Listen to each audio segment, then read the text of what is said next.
All right, hey y'all, welcome back. This is going to be Unit 3, Unit 3A. So we'll be talking about building a right to privacy. First, I wanted to take a minute and talk about the papers. It was a mixed bag. A couple of suggestions to improve your papers. One, have somebody edit it, right? Have somebody read it over or go to the writing center, a trusted family member or a friend or, you know, um, what I always like to do is have at least two people look at my paper, and then I've also been taught to, if you're self-editing your paper, instead of reading from the top to bottom, read from the bottom sentence up, and just read each individual sentence so that you're not sort of caught up in the flow, and it'll help you to deconstruct your sentences. Also, try to write crisper, shorter, succinct sentences, right? Um, it will not only help the reader to understand what's trying to be expressed, but it will help you to avoid grammar, sentence structure, subject verb agreement, punctuation, all these sorts of problems. Um, let's see. Try to stick to legitimate citations. Wiki is not a citation. Some of these like sciencefacts.org, that kind of thing, that's not really legitimate. Stick to good citations from edited news sources or news magazines or journal articles, those sorts of things.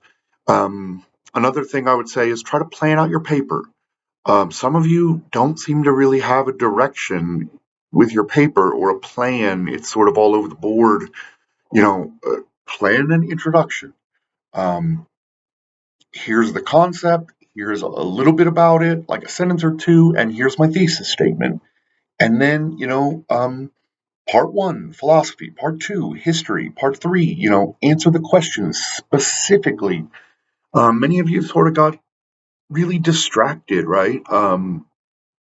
The questions being asked are very, very specific. Try to answer them very specifically. And then lastly, one thing to really kick up the notch on your paper quality is think about introducing data and graphs and tables and things like that to prove your point. It's really strong, and the human mind works through visual connections quite strongly. So it's a good way to improve your sort of research or journalistic papers. All right, so that's enough. Okay, so we're going to be talking about right to privacy. So case one is Olmstead v. the United States in 1928. This is a 5-4 affirmation of the lower court's ruling, and Justice Brandeis, they only present the dissent for some reason, but Justice Brandeis presents the dissent. And Brandeis argues basically that the Fourth Amendment, which covers unreasonable search and seizure, and the Fifth Amendment, which covers protection against self-incrimination, should serve as a new foundation for a modern right to privacy, right? And so at this time, the government and the telephone company, which was the Bell telephone company, um, were developing wiretapping technologies in the late 20s, and so there were concerns about this. And he basically says that new technologies such as wiretapping and those that we cannot even conceive of yet necessitate a stronger right to privacy for our citizens. Okay, so case two, Massachusetts v. Jacobson in 1905. The vote is a 7-2 reversal of the lower court ruling, and Justice Harland delivers the majority opinion.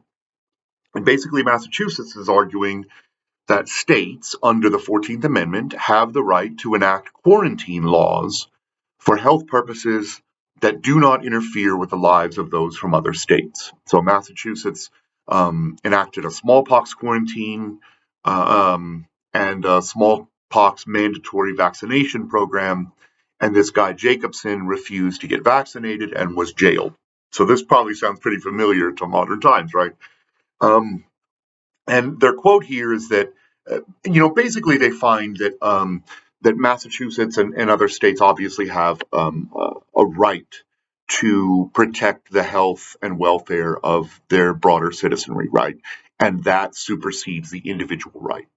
And there's two really important quotes here. The first is, there are manifest restraints to which every person is necessarily subject for the common good. On any other basis, organized society could not exist with safety to its members.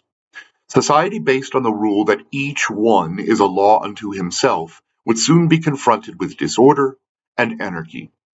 Real liberty for all could not exist under the operation of a principle which recognizes the right of each individual person to his own, whether in respect of his person or his property, regardless of the injury that may be done to others. So we have to consider the broader population.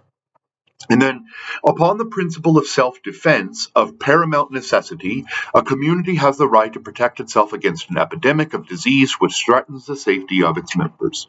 So again, this is pretty familiar to modern times too, post-COVID. All right, case 3, Meyer v. Nebraska. So it's a 7-2 reversal of the lower court ruling, and Justice McReynolds delivers the majority opinion. So this is a 1923 court case. And basically, Nebraska had this weird law that says you can't teach foreign languages, whether you're a teacher or a private citizen, to anyone until they have at least passed 8th grade. Strange law, but their argument is that it sort of forces assimilation, right? The counter argument from the 14th Amendment is that no state shall deprive any person of life, liberty, or property without due process, right? Um, and so they have two main quotes here. First, without doubt, it denotes not merely freedom from bodily restraint, but also the right of the individual to contract, to engage in any of the common occupations of life, to acquire useful knowledge, to marry, establish a home, and bring up kids, to worship God according to the dictates of his own conscience, and generally to enjoy those privileges long recognized as common law, too essential to the orderly pursuit of happiness by free men. That the state may do much, go very far indeed, in order to improve the quality of its citizens, physically, mentally, and morally, is clear. But the individual has certain fundamental rights which must be respected.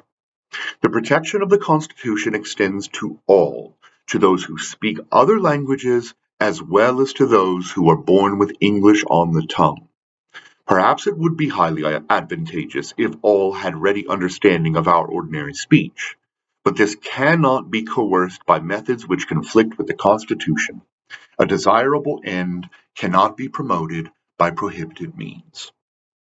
So even though the state is making an argument about assimilation, and maybe assimilation could be socially beneficial, everyone has a right. There's no such thing as a national language in the United States. There never will be. It is unconstitutional. And so, therefore, citizens of all languages and tongues have the right to learn and teach their own language, right? Okay. 1925, case 4, Pierce versus the Society of Sisters. This is a 9-0 affirmation of the lower court ruling, so it's completely unanimous, and Justice McReynolds again delivers the majority opinion. So, Oregon passes a law that requires parents to control their kids and to send them to school from 8 to 16. So, truancy laws, basically. But they say that it has to be in a secular school by public teachers, basically. And the Society of Sisters, which is like a religious organization that is an orphanage slash training center slash elementary slash middle slash high school slash junior college, like it was all encompassing, taught both secular and religious education. But parents started pulling their kids out of school when Oregon started pushing this law and sort of strong arming parents into pulling their kids out. And so the Society of Sisters was losing money and losing students and was probably going to go bankrupt. And so the courts basically ruled that Oregon cannot pass such a law. And they say the fundamental theory of liberty upon which all governments in this union repose excludes any general power of the state to standardize its children by forcing them to accept instruction from public teachers only. The child is not the mere creature of the state. Those who nurture him and direct his destiny have the right, coupled with the high duty, to recognize and prepare him for additional obligations. So, um, Oregon cannot basically ban secular education. Religious education. Okay, case five, really dark case. Buck v. Bell in 1927. So this is an 8-1 affirmation of a lower court ruling, and Justice Holmes delivers the majority opinion. And again, this is 1927. So Virginia passes a law saying that we are going to sterilize anyone who is, man, I want to use their words, but basically anyone who is either declared to be insane or declared to be mentally disabled, right? They use some pretty harsh words, but um, and the court basically says that they absolutely have the right to do that, right? That just like a state has the right to enforce vaccination, they also have the right to enforce sterilization of those who are genetically predisposed to have mentally disabled or handicapped kids or to have insane children. I would mention that I did a little research, and this has never really been overturned. So the next case kind of reduces the state's ability to sterilize people, but we'll talk about it. Okay, case six, Skinner v. Oklahoma, 1942. It is a 9-0 unanimous reversal of the lower court ruling, and Justice Douglas delivers the majority opinion. So Oklahoma passes what's called the Habitual Criminal Sterilization Act. And in Oklahoma, after this act is passed, if you commit 2 felonies or more, quote unquote, involving moral turpitude, then you will be sterilized, whether you're a man or a woman, under the argument that criminal behavior is genetically attributable. Anyway, um, but they also exempt from this law revenue crimes, embezzlement, and political crimes, right? So if you commit a white collar crime, you won't be sterilized, right? Or if it's a political crime, don't worry about it. So there are 3 basic arguments against the law, right? The first is that there's very thin evidence of inheritability of quote unquote criminal behavior, right? The second is that sterilization is cruel and unusual punishment in violation of the Eighth Amendment. And the third is the Equal Protection Clause of the 14th Amendment. And basically, they say we're going to skip the first 2. We're not even going to rule on those. We're just going to talk about the Equal Protection Clause. This is patently against the Equal Protection Clause. Jeez, excuse me. And they quote, the power to sterilize, if exercised, may have subtle, far reaching, and devastating effects. In evil or reckless hands, it can cause races or types which are inimical to the dominant group to wither and disappear. Right, so that's what we saw 10 years later. I mean, excuse me, 5 years earlier, basically, and still at this time because we're in World War II. That's what we saw Hitler doing to the Jews and homosexuals. And gypsies and Romani and deviants, as they considered them in our society. They were using sterilization and mass murder programs. But they basically touch on this in this ruling. They say, in evil or reckless hands, it can cause races or types which are inimical to the dominant group to wither and disappear. It's a very strong sentence. There is no redemption for the individual whom the law touches. Any experiment which the state conducts is to his irreparable injury. He is forever deprived of a basic liberty. When the law lays an unequal hand on those who have committed intrinsically the same quality of offenses and sterilizes one and not the other, it is made as invidious a discrimination as if it had selected a particular race or nationality for oppressive treatment. So very strong language. All right.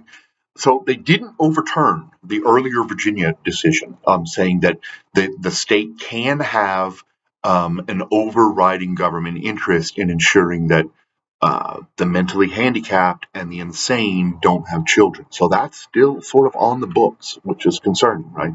But they did say that the state can't use punitive measures. Um, Sterilization is a punitive measure, basically, and you certainly can't have this unequal treatment.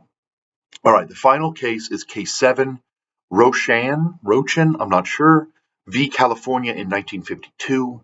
This is an 8-0 reversal of the lower court decision, and Justice Frankfurter delivers the majority opinion. So Rochan is a known drug dealer in California. The cops basically kick in his door.